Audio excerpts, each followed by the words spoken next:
Today we're learning more about how the heat can impact pregnant women. ABC 13 meteorologist Elise Smith joining us live now with a new study that looks into the heat risks during pregnancy. Important topic, Elise. Absolutely. And you know, we always think about heat-related issues when it comes to children or the elderly, but this new study from Climate Central talks about and takes a closer look at the heat-related impacts pregnant women can face. Specifically, this study looked at the number of days when air temperatures were above 98 degrees.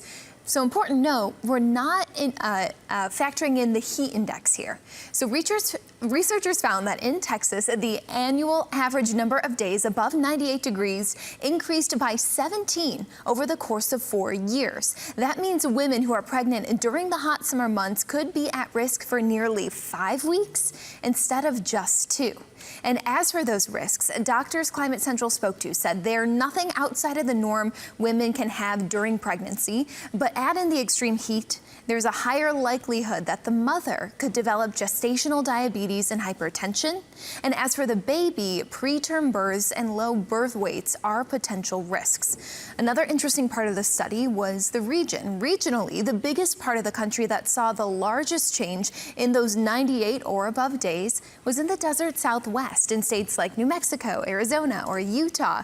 So I think for Houston and Southeast Texas, our acclimation to the heat could be a positive for pregnant women during those hot summer months. But that doesn't mean it shouldn't be something we don't consider moving forward and something that we don't monitor closely, especially as we know with climate change, heat waves are getting longer day by day.